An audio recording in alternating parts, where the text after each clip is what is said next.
का topic vapour pressure start करते हैं। ठीक है, ठीक है, आपको डिस्कस कर रखा है पहले भी।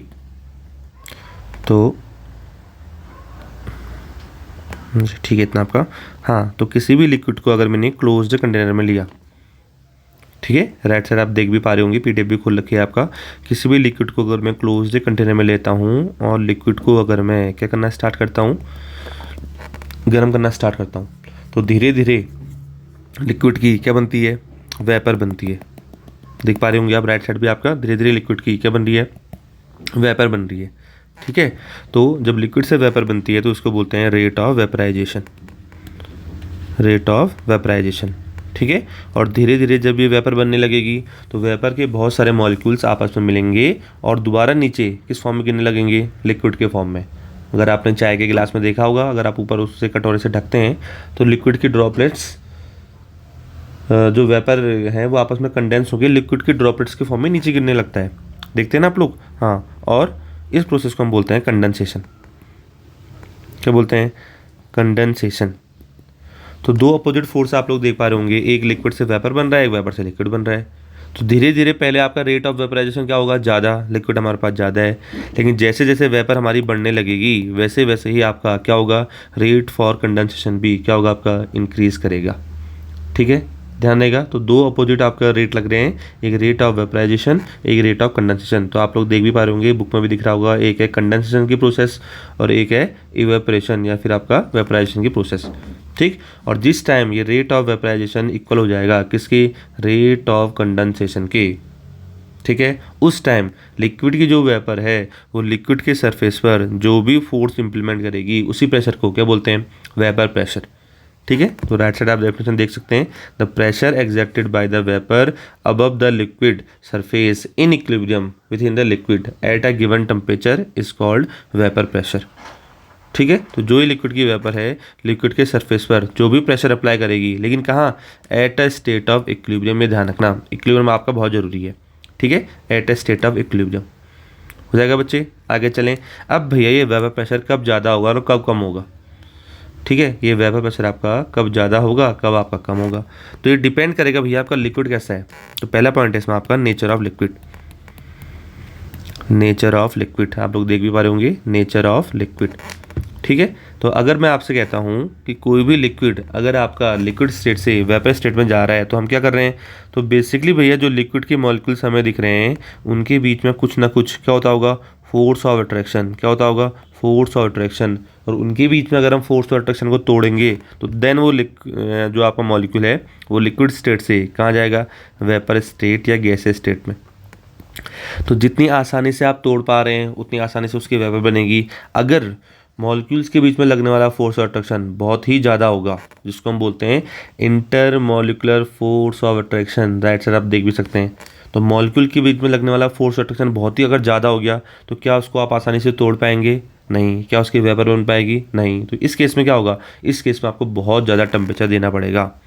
ठीक है, तो जैसे ही मॉलिक्यूल्स के बीच में अट्रैक्शन बढ़ता है उनका बॉइलिंग पॉइंट या उनके लिए आपका टेम्परेचर और ज़्यादा हो जाता है, क्या करने के लिए, वेपर प्रेशर को गेन करने के लिए। ठीक है, तो एक लाइन आप देख भी रहे हैं, किसका वेपर प्रेशर ज़्यादा होगा आपका, जहाँ पर इंटरमॉलिक्यूलर फोर्स ऑफ अट्रैक्शन ज़्यादा होगा। ठीक है, कर लेंगे। तो यहाँ पर दो तीन एग्जाम्पल दे भी रखे हैं, आपको मैंने क्लास में लिखाए भी हैं कि di methyl ether and alcohol having high vapour pressure in water. तो इनको अगर मैं कंपेयर करूँ, ईथर आपको आगे ऑर्गेनिक में पढ़ना है, डाई मिथाइल ईथर कब जो आपका वेपर प्रेशर होता है वो सबसे ज़्यादा होता है, देन आपका एल्कोहल, और सबसे कम होता है वाटर का। क्यों, वाटर के मॉलिक्यूल्स के बीच में सबसे ज़्यादा फोर्स ऑफ अट्रैक्शन होता है। ठीक है, आगे पढ़ेंगे भी, हाइड्रोजन बॉन्डिंग होती है, एल्कोहल में थोड़ी वीक होती है और ईथर में आपका होता है वन डर वॉल। तो सबसे स्ट्रॉन्ग मॉलिक्यूल कहाँ जुड़े हैं, वाटर में। तो सबसे कम वेपर प्रेशर किसका होगा, आपका वाटर का। ठीक है, कोई दिक्कत तो नहीं।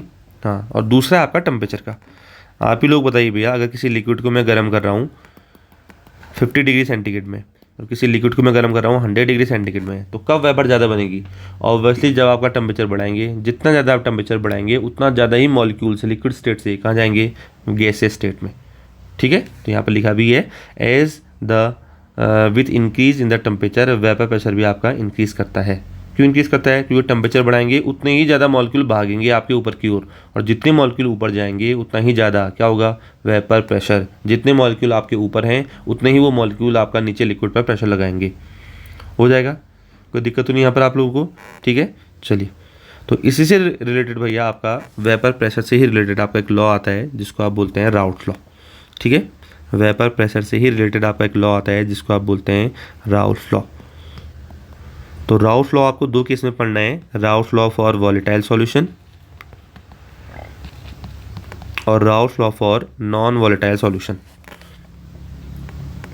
ठीक है, Raoult law for volatile solution और नॉन वॉलेटाइल सॉल्यूशन। अब इसमें कहने का मतलब क्या है? वॉलेटाइल मीन्स क्या? वॉलेटाइल मीन्स जहाँ पर आपका सॉल्यूट और सॉल्वेंट, सॉल्वेंट को ए से दिखाते हैं, आपसे मैंने कहा था सॉल्यूट और सॉल्वेंट दोनों की क्या बनेगी? दोनों की बनेगी वेपर। क्या बनेगी? इन दोनों की बनेगी वेपर, यानी कि आप इनको गर्म करेंगे इनकी वेपर बन सकती है। और नॉन वॉलेटाइल हमारा ऐसा केस है जहाँ पर हमारे सॉल्वेंट की तो वेपर बनेगी लेकिन सॉल्यूट की वेपर नहीं बनेगी। जैसे पानी में मिला दिया आपने नमक, तो पानी की तो वेपर बनी लेकिन आपका नमक की नहीं बनी। वॉलेटाइल में जैसे आपने एक ले लिया वाटर और वाटर में आपने मिला दिया एल्कोहल, एथेनॉल। ठीक है, तो वाटर भी उड़ता है, एथेनॉल भी उड़ता है, दोनों लिक्विड है आपका, ध्यान रहेगा। तो पहला आपका वॉलेटाइल का केस, दूसरा आपका नॉन वॉलेटाइल का। ठीक है, हाँ। तो लेट अस सपोज आपके सामने एक डायग्राम मैं बनाता हूँ, देखना आपका। ठीक है, राउल्ट लॉ में क्या रिलेशन दिया अभी पढ़ेंगे आपका। ठीक है, आपके सामने एक डायग्राम बनाते हैं और उसको मेंशन भी करते हैं। ये देखिए, तो Raoult law for volatile solution क्या आपका होगा? तो लेट अस सपोज मैंने आपका ए सॉल्वेंट लिया क्लोज कंटेनर में। ठीक है, उसमें मैं किसी दूसरे सॉल्यूट बी को साथ में ले रहा हूँ, इसको दूसरे कंटेनर में लिया मैंने, और देन इन दोनों को मिला के मैंने ए प्लस बी को मिला के मैंने क्या बना दिया? सॉल्यूशन बना दिया। ए प्लस बी को मिला के मैंने क्या बना दिया? सॉल्यूशन बना दिया। ठीक है, अब आप ही लोग देखिए, ए लेट अस सपोज वाटर है, वाटर को आपने गर्म करा, गर्म करके ऊपर वाटर की क्या बनेगी? Vapour. At a state of equilibrium, ये वेपर लिक्विड पर जो प्रेशर लगाएगी वह इस वाटर का क्या होगा? Vapour pressure. और यहाँ पर वेपर प्रेशर को किसे दिखाते हैं हम? आपका पी से। ध्यान देगा, किसे दिखाएंगे? आपका पी ए से। और ये प्योर वाटर का वेपर प्रेशर है तो किसे दिखाएंगे? पी नॉट ए से।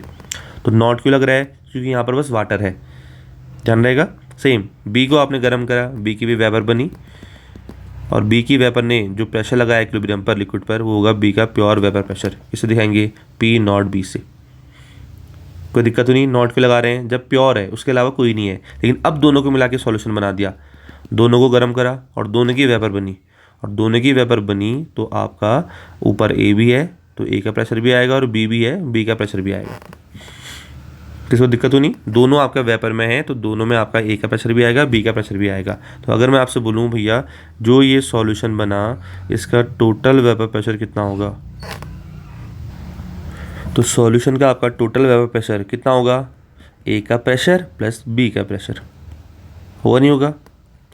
जो ये सॉल्यूशन है इसके ऊपर ए भी है बी भी है, तो मेरे लिक्विड पर कितना प्रेशर लगेगा? ए के मॉलिक्यूल्स भी लगाएंगे, बी की भी लगाएंगे, तो ए का प्रेशर भी जुड़ेगा और बी का भी जुड़ेगा। ठीक है, तो अब आप पढ़ेंगे राउल्ट लॉ। राउल्ट ने कहा क्या? तो राउल्ट लॉ ने बेसिकली आपका रिलेशन दिया किसके बीच में? इस पी प्रेशर, ठीक है, और किसके बीच में? पी नॉट ए के बीच में। ध्यान रहेगा, पी ए क्या है? पी ए है partial pressure of A, P B क्या है? Partial pressure of B, P naught A क्या है? Pure pressure of A, P naught B क्या है? Pure pressure of B. जहाँ पर नॉट लगा रहे हैं वहाँ पर है प्योर, जहाँ पर नॉट लगा रहे हैं वहाँ है प्योर। प्योर का मतलब है ए के अलावा कोई नहीं है, बी के अलावा कोई नहीं है। लेकिन जहाँ पर ए और बी लिख रहे हैं वो है उनके पार्शियल प्रेशर। पार्शियल वर्ड कहाँ पर यूज़ करते हैं? जहाँ पर आपका एक से ज़्यादा कंपोनेंट होंगे और एक के प्रेशर को दिखाने के लिए आप बोलते हैं पार्शियल प्रेशर। ठीक है, तो राउल्ट लॉ बोलता है भैया किसी भी गैसेस कंपोनेंट में किसी भी कंपोनेंट का जो पार्शियल प्रेशर होगा वो उनके किसके? प्योर फॉर्म के वेपर प्रेशर और मल्टीप्लाइड बाई उसके मोल फ्रैक्शन इन सॉल्यूशन के मल्टीप्लिकेशन के इक्वल होगा। तो ये आपका राउल्ट का लॉ है। किसी भी गैसेस कंपोनेंट में किसी भी सॉल्यूशन में आपका किसी भी कंपोनेंट का जो पार्शियल प्रेशर होगा वो उसके प्योर फॉर्म के वेपर प्रेशर मल्टीप्लाइड बाई उसके मोल फ्रैक्शन इन सॉल्यूशन के इक्वल होगा। तो इसका मतलब क्या हो गया? P A equal to P naught A into आपका जाइए। ठीक है। पी ए इक्वल टू क्या आपका पी नॉट ए इंटू जाइए। राइट साइड आप देख भी सकते हैं कि at a given temperature for a solution of volatile liquid the partial vapour pressure of each component in each solution is equal to the product of the vapour pressure of the pure component means P naught and its mole fraction. तो यहाँ से P A equal to क्या आ गया P naught A into जाइए, P B equal to क्या आ गया आपका P naught B into जाई बी। ध्यान रहेगा ये दोनों प्रेशर आपके आगे। और अगर मैं आपसे बोलूँ भैया टोटल सॉल्यूशन का प्रेशर कितना होता है पी टी, तो ये आपका होगा P A plus P B. ठीक है। और पी ए की वैल्यू राउथ लॉ के अकॉर्डिंग क्या है आपका पी नॉट ए इंटू जाइए, और पी बी की वैल्यू भी क्या है आपका राउथ लॉ के according P naught B into जाई बी। ठीक है। तो राइट साइड भी आप ये फॉर्मूला देख रहे होंगे, तो ये आप लोग ध्यान रखना राउथ लॉ ने क्या क्या करके। तो राउथ लॉ के according P equal to P naught into जाई, तो ये आपका ओवरऑल राउथ लॉ रहेगा। जहाँ पर दोनों की वेपर बन रही है तो दोनों के प्रेशर को हम जोड़ेंगे। ठीक है, कोई दिक्कत नहीं बेटा। चले आगे। चलिए बेटा नेक्स्ट आएगा राउथ लॉ फॉर नॉन वॉलेटाइल। ठीक है। तो राइट साइड आप डायग्राम में देख पा रहे होंगे, एक बार यहीं पर देखते हैं फिर देखना आप लोग। देखिए ये आपका प्योर सॉल्वेंट है नहीं है, ये है आपका प्योर सॉल्वेंट। ठीक, प्योर सॉल्वेंट को मैंने ए से दिखाया। तो देखिए आपने इसको गर्म करा तो आप देख पा रहे होंगे भैया इसकी वेपर बनी, और पूरे सरफेस से जो भी आपको सरफेस दिख रहा है पूरे सरफेस से वेपर ऊपर जाएगी, जाएगी नहीं जाएगी। ऊपर क्या दिख रहे हैं आपको वाटर के मॉलिक्यूल्स, और ये वाटर के मॉलिक्यूल्स जो इक्विलिब्रियम पर प्रेशर लगाएंगे वो होगा इसका प्योर वेपर प्रेशर। किससे दिखाएंगे पी नॉट ए से। लेकिन जैसे आपने इसमें मिलाया नॉन वॉलेटाइल सॉल्यूट, क्या मिलाया नॉन वॉलेटाइल सॉल्यूट, आप लोग देख पा रहे होंगे ब्लैक कलर की बॉल्स दिख रही होंगी। तो जैसे पानी में मिला दिया नमक, और जैसे आपने इसको गर्म करा तो देखिए भैया वाटर तो ऊपर जाएगा, वाटर ऊपर जाएगा, लेकिन क्या नमक ऊपर जा रहा है, देखिए ऊपर तो नमक जा ही नहीं रहा है। जा रहे हैं जा रहे हैं नहीं जा रहा है आपका। ठीक है। हाँ, तो यहाँ पर आपका जो ऊपर प्रेशर बनेगा, प्रेशर ऊपर बस किसकी वजह से बनेगा ए के वजह से। किसकी वजह से बनेगा ए की वजह से। क्या इस प्रेशर में बी भी आ रहा है नहीं। तो अगर मैं आपसे एक क्वेश्चन पूछता हूँ कि इस सॉल्वेंट को अगर मैंने गर्म करा किस में 100 डिग्री सेंटीग्रेड में, और इस सेम सॉल्वेंट एंड सॉल्यूट या जो आपका सॉल्यूशन है इसको भी गर्म करा 100 डिग्री सेंटीग्रेड में, तो बताओ भैया आपका वेपर कहाँ ज़्यादा बनेगी, कहाँ ज़्यादा वेपर बनेगी। तो वेपर ज़्यादा वहाँ बनेगी जहाँ वेपर के मॉलिक्यूल्स ऊपर बहुत ज़्यादा होंगे। और वेपर के मॉलिक्यूल ज़्यादा कहाँ होंगे प्योर स्टेट में या सॉल्यूशन में। प्योर स्टेट में आप लोग देख पा रहे हैं प्योर स्टेट में ज़्यादा मॉलिक्यूल्स ऊपर दिख रहे हैं। Let us suppose 100 degree centigrade में यहाँ पर था वेपर प्रेशर 10, लेकिन सॉल्यूशन जैसे आपने बनाया आपका ओवरऑल जो सरफेस एरिया है आप लोग देख पा रहे हैं घट चुका है। ऊपर जितने भी आपको मॉलिक्यूल्स दिख रहे हैं बस वाटर के जा पा रहे हैं, नमक के तो जा ही नहीं पा रहे हैं। तो पहले पूरे सरफेस से वाटर जा रहे थे, अब पूरे सरफेस से वाटर नहीं जा रहे हैं, तो वेपर प्रेशर में पहले के मुकाबले कम बनेगा। लेट अस सपोज 8 ही बना, तो ये जो 10 माइनस 8 है P naught A minus P A, 10 minus 8, ये आपको क्या इंडिकेट कर रहा है लोअरिंग इन वेपर प्रेशर। क्या इंडिकेट कर रहा है लोअरिंग इन वेपर प्रेशर। आपके एग्जाम में पूछता है कि लोअरिंग इन वेपर प्रेशर क्यों आता है जब मैं किसी नॉन वॉलेटाइल सॉल्यूट को किसी वॉलेटाइल सॉल्वेंट में मिलाता हूँ। तो लोअरिंग बेटा क्यों आती है, क्योंकि आपका जो टोटल एरिया था पहले वेपराइजेशन के लिए, पहले पूरे सरफेस से आपके मॉलिक्यूल निकल लेते थे, अब पूरे सरफेस से नहीं आते हैं। तो वेपर प्रेशर में बोलिए बेटा क्या आती है लोअरिंग। क्या आती है लोअरिंग। ठीक है, यहाँ पर लिखा भी है the vapour pressure of the solution is found to be less than that of pure solvent. ध्यान रहेगा बोलिए बेटा ध्यान रहेगा। तो वेपर प्रेशर में आपका क्या आती है लोअरिंग, क्योंकि आपका सरफेस एरिया कम हो गया। देख लेंगे इस बात को आपका। ठीक है, यहाँ पर लिखा भी है lesser number of solvent molecules will escape into vapours. In other word vapour pressure of the solution will be less than of the pure solvent will be lowering in vapour pressure. किसको दिक्कत तो नहीं है इतना। चलिए भैया, तो इसके लिए आप लॉ कैसे पढ़ें फिर आप आपका। ठीक है। हाँ, तो अब आप देख पा रहे हैं जो आपके टोटल सॉल्यूशन का प्रेशर होगा, अगर मैं आपसे बोलूँ ए प्लस बी को मिला के आपने सॉल्यूशन बनाया और इसको आपने गर्म करा, तो वेपर बस किसकी बनी, वेपर तो बनी बस ए की, बी तो ऊपर गया नहीं। तो यहाँ पर total pressure P T equal to क्या होगा आपका ए का प्रेशर प्लस बी का प्रेशर। होगा नहीं होगा, लेकिन बी का प्रेशर तो आएगा ही नहीं। क्या बी ऊपर जा रहा है नहीं जा रहा है, तो यहाँ पर बस किसका प्रेशर आएगा ए का, P T equal to P. ठीक है। और आप लोग जानते हैं P A equal to Raoult law अब हमने पढ़ लिया है, पी ए इक्वल टू क्या होता है आपका पी नॉट ए इंटू जाइए। पी ए इक्वल टू आपका क्या होता है पी नॉट ए इंटू जाइए। होता है नहीं होता है, तो P T equal to P naught A into जाइए। यहाँ से मैं क्या करता हूँ, देखिए यहाँ से मैं करता हूँ पी नॉट ए को अपॉन में लाता हूँ और राइट साइड मैंने लिख दिया आपका जाइए। ठीक है, और दोनों साइड आपका 1 से करता हूँ माइनस। यहाँ भी 1 से माइनस किया, यहाँ भी 1 से माइनस किया, तो यहाँ पर मैंने पी नॉट ए ले लिया एलसीएम में, तो ऊपर क्या गया यहाँ P naught A minus P T equal to 1 minus जाई ए, क्या होता है आपका जाई बी, 1 माइनस जाई ए क्या होता है आपका जाई बी, होता है नहीं, आप लोग जानते हैं दोनों मोल फ्रैक्शन को जोड़ के आपका क्या आता है 1। ठीक है, तो ये आपका ओवरऑल राउस लॉ है नॉन वॉलेटाइल के लिए, जहाँ पर आपको P naught A minus P T, जहाँ पर जो ये टर्म है आपको P naught A minus P T, ये टर्म आपको क्या बता रहा है, lowering in vapour pressure, lowering in vapour pressure, क्योंकि पी नॉट ए किसका प्रेशर है, सॉल्वेंट का, पी टी किसका है, सॉल्यूशन का, सॉल्वेंट का हमेशा ज़्यादा होता है, लेट अस सपोज ये 10 है, सॉल्यूशन का हमेशा कम होता है 8, तो 10 माइनस 8 कितने की लोअरिंग आई, 2 की, मानते हैं इस बात को। और P naught A minus P T divide by P naught ए, ये टर्म आपको क्या इंडिकेट कर रहा है, ये टर्म आपको इंडिकेट कर रहा है relative lowering in vapour pressure, क्या इंडिकेट कर रहा है, relative lowering in vapour pressure, आप किससे रिलेट कर रहे हैं, सॉल्वेंट से रिलेट कर रहे हैं, ठीक है। हाँ, तो ओवरऑल ये रिलेटिंग लोअरिंग वेपर प्रेशर किसके इक्वल है, ये इक्वल है जाई बी, और जाई बी क्या है, मोल फ्रैक्शन ऑफ सॉल्यूट, ठीक है, क्या रहेगा आपका मोल फ्रैक्शन ऑफ सॉल्यूट, किसी को दिक्कत तो नहीं, ठीक है, ध्यान रहेगा। चलिए बेटा एक और चीज़ इसमें आपका और पूछता है, ठीक है बेटा, एक और चीज़ इसमें और पूछता है, हाँ क्लास में डिस्कस भी किया था, अगर ए और बी दोनों आपके वॉलेटाइल हैं, अगर ए और बी दोनों आपके वॉलेटाइल हैं, तो आप अगर गर्म करेंगे तो ए की वेपर भी बनेगी, बी की वेपर भी बनेगी। आपने ए प्लस बी को लेके सॉल्यूशन बना दिया, तो ए की वेपर भी बनी, बी की वेपर भी बनी, ऊपर ए भी जाएगा बी भी जाएगा, मानते हैं इस बात को। अब देखिए भैया सॉल्यूशन में मोल फ्रैक्शन को हम किससे दिखाते हैं, जाई ए और जाई बी से, किसे दिखाते हैं, जाई ए और जाई बी, ए के मोल फ्रैक्शन जाई ए और बी के मोल फ्रैक्शन वाई बी। आप लोग बताइए भैया क्या ऊपर ए और बी जा रहा है नहीं जा रहा है, और ऊपर ए और बी अगर जाएगा तो क्या ऊपर भी उसके मोल फ्रैक्शन आएंगे नहीं आएंगे, मोल फ्रैक्शन मीन्स अमाउंट, जो कंपाउंड आपका प्रेजेंट दिख रहा है उसके मोल फ्रैक्शन आएंगे।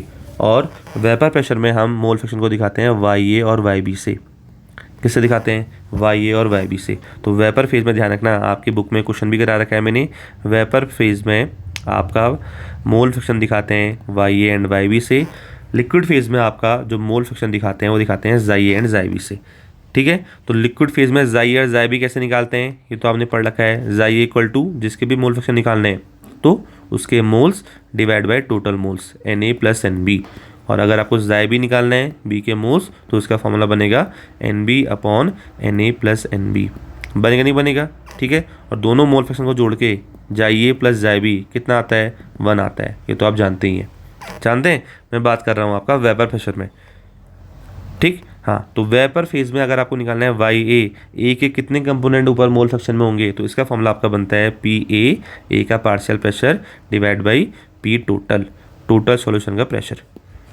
ये ध्यान रखना, ये बनता है वाई ए का फॉर्मूला, ठीक है, मोल फ्रैक्शन इन वेपर फेज पूछता है। हाँ, और वाई बी का कितना मोल फ्रैक्शन होगा, तो ये बनता है बी का partial pressure divide by P total, divide by P total हो जाएगा इतना। और यहाँ पर भी दोनों मोल फ्रैक्शन ही है, तो दोनों को जोड़ के कितना आएगा बेटा 1, दोनों को जोड़ के कितना आएगा 1, तो वाई ए प्लस वाई बी यहाँ जोड़ के भी कितना आएगा 1, ठीक है। तो ओवरऑल ये आपका रहा Raoult law for volatile as well as non volatile solution. आगे इन्हीं राउट लॉ के अकॉर्डिंग जो इनको फॉलो करते हैं और नहीं करते हैं आपका आएगा ideal and non ideal solution, ठीक है। चलिए